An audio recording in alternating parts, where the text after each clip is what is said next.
మరియు ఆయన తన శిష్యులతో ఇట్లనెను, మనుష్య కుమారుని దినములలో ఒక దినము చూడవలెనని మీరు కోరు దినములు వచ్చును గాని మీరు ఆ దినము చూడరు. వారు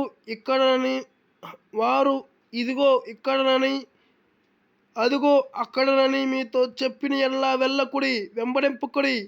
ఆకాశం క్రింద ఒక దిక్కు నుండి మెరుపు మెరిసి ఆకాశం క్రింద మరి ఒక దిక్కున కేలాగు ప్రకాశించును, అలాగే మనుష్య కుమారుడు తన దినమున ఉండును. అయితే ముందుగా ఆయన అనేక హింసలు పొంది ఈ తరము వారి చేత ఉపేక్షించబడవలెను.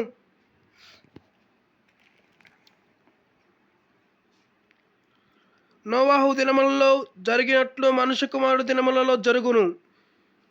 నోవాహు ఓడలోనికి వెళ్ళిన దినం వరకు జనులు తినుచు త్రాగుచు పెన్నులు గీయబడుచు ఉండిరి. అంతలో జల ప్రళయం వచ్చి వారందరినీ నాశనము చేసిను. లోతు దినములలో జరిగినట్టు జరుగును. జనులు తినుచు త్రాగుచు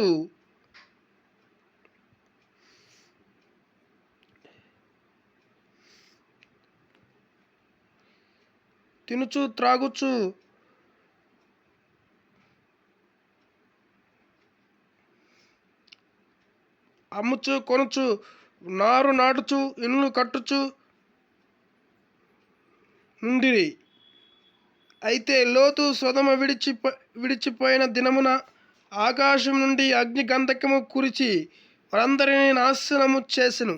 ఆ ప్రకారమే మనుష్య కుమారుడు ప్రత్యక్షమగు దినమున జరుగును. ఆ దినమున మిద్దెల మీద ఉండువారు ఎంట నుండువారు తన సామాగ్రిని తీసుకొని పోవుటకు దిగకూడదు. అలాగనే పొలములో ఉండువాడు తిరిగి రాకూడదు. లోతు భార్యను జ్ఞాపకము చేసుకునుడి.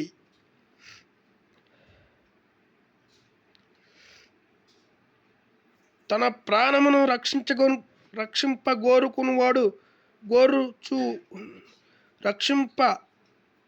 కొనగోరుచున్నవాడు దానిని పోగొట్టుకొనును. దాన్ని పోగొట్టుకున్నవాడు దానిని సజీవంగా కాపాడుకొనును. ఆ రాత్రి ఇద్దరొక్క మంచం మీద ఉందురు. వారిలో ఒకడు కొనిపోబడును, ఒకడు విడిచిపెట్టబడును. ఇద్దరు స్త్రీలు ఒక తిరగలి ఇసురుచుందురు. ఒకతే కొనిపోబడును, ఒకతే విడిచిపెట్టబడును.